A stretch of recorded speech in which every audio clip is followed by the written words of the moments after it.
There was so much news that we learned today that I had to record a video for you guys discussing basically everything that we've learned in literally the past 24 hours. And let's get straight into it, starting off with the Devonte Adams trade to the New York Jets. So if you've been living under a rock, the New York Jets just traded for Devonte Adams, and my initial thoughts were I was a little bit skeptical, but looking that they only gave up a third-round pick, I really do like this move for the Jets a lot. In terms of what I think this is going to hold for the offense going forward, I think that this is going to be really good for them. Obviously, in my last video, I had expressed a little bit of concern with Aaron Rodgers and Allen Lazard already having a pretty solid connection. So what was the need for another wide receiver to step in, especially whenever you have Garrett Wilson, who we saw, especially last night, have a really good connection with Aaron Rodgers. And I mean, I just think that Devonte Adams coming into this offense is honestly going to open up everything else for literally every other player on the team, right? I think that last night we saw the Jets run the ball a lot, and not only did they do it a lot, but they did it super efficiently, right? With interim head coach Jeff Ulbrich, Brees Hall had 18 carries for over 100 yards. And something I really want to point out is that Braylon Allen didn't really get a lot of this backfield. But anyway, I mean, this Jets offense looked like it was moving really well. I mean, they didn't look stagnant at all, in my opinion. I think that with the addition of Devonte Adams, we're just going to continue to see this ball moving. And obviously, you know, like we've said, Aaron Rodgers already has that connection with Devonte Adams. So overall, this was a really good trade for the Jets. As far as the Raiders, obviously, you really did need to move Devonte Adams. He requested a trade, so his value was down a lot. And I mean, getting a third-round pick out of Devonte Adams, considering the situation, really isn't horrible, right? You obviously want to get a little bit more for a star receiver. But I mean, going forward, I think that this move could propel the Jets to be contenders. I mean, I think that going, like, before this 24 hours ago, they were definitely in contention for the playoffs. But I mean, now their offense is probably one of the most explosive in the NFL. They're already one of the best teams on paper, and now they just added a top 5 receiver, in my opinion. So going forward, I think that this is going to be really good for the Jets. Now let's talk about something that literally just happened like 5 minutes ago with Amari Cooper getting traded to the Bills. And this was honestly what sparked the video creation idea for me here was, you know, Amari Cooper getting traded because he got traded to the Buffalo Bills, right? So obviously yesterday, if you guys watched the Bills game, it's a lot of spread out receiving usage, right? We're seeing Dalton Kincaid get 6 receptions for 51 yards. He led the team, right? But everyone else, right? Curtis Samuel, Keon Coleman both got 3 receptions each. Obviously, Khalil Shakir was on a bum ankle, so he was on a snap count, only had 2 receptions. Ray Davis, the running back who actually did really, really good last night, had 3 receptions. Like, looking at it overall, they don't have, like, a wide receiver 1, you know? And it's kind of reminiscent of, I know we talked about this a couple of times with the Kansas City Chiefs last year, where they really spread the ball out to a lot of receivers, and we see the Bills doing that right now, and I think that that's why their offense is so successful. But it is going to be nice for Josh Allen to have a bona fide wide receiver 1, like we saw with Rashee Rice before he got out. Mahomes was just targeting him the ball, and that honestly, you know, he took away a lot from Travis Kelce, but it opened things up for someone like Xavier Worthy. Even Isaiah Pacheco, before he got hurt, he was having a pretty good year. You know, obviously for the Browns, I think you kind of had to move on from Amari Cooper, especially considering that Deshaun Watson is playing so bad right now.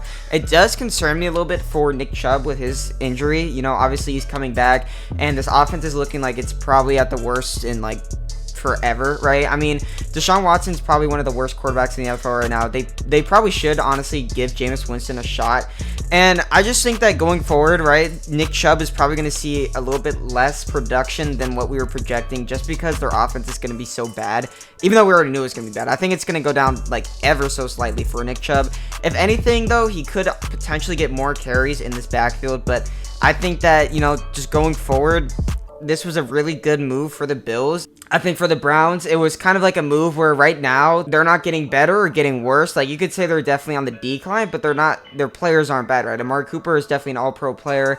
Nick Chubb, whenever he's healthy, is an all-pro player. I think it was a good move for the Browns because now they're really going back into that rebuilding stage, and I think next phase for them is trying to get rid of Deshaun Watson, but honestly, I don't think anyone's going to take that contract from them. The last thing I want to talk about here is Justin Fields' job actually getting taken by Russell Wilson.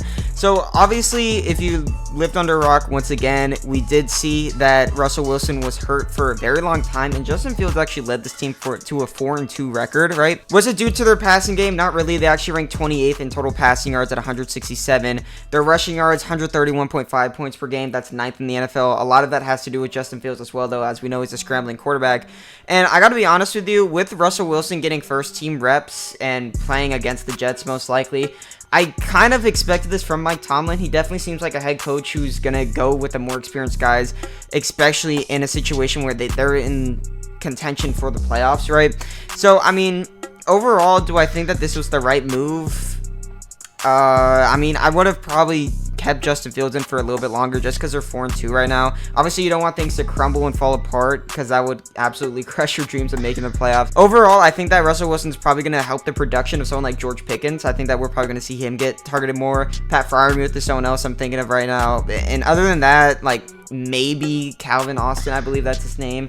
I just think that, you know, Russell Wilson's probably a better fit for the Steelers. I think that the rushing upside that Justin Fields brought was definitely helpful, but I think that they need more passing volume. Something else I want to talk about with the New York Jets is that Mike Williams is actually on the trading block now. Obviously, last night he had that almost catch where it was like he slipped, I think, and you know, the one of the greatest interceptions I've ever seen, honestly, by the Bills safety. I forget what his name is, but that was one of the craziest plays of that game, and it's sad to see that Aaron Rodgers threw a game-losing interception in back-to-back weeks. But anyway, I mean, going forward for Mike Williams, he could be a pretty solid receiver. I mean, if you look at, like, the Cowboys, for example, obviously Jalen Tolbert's their wide receiver 2 right now, and he's doing a pretty good job, but I think that Mike Williams could potentially fit there, you know, especially with how poorly they played last week against the Lions. So, you know, obviously with Mike Williams, I think wherever he goes, he's going to be a solid player overall. Definitely like a big target that you're looking at more like for the red zone and all that. But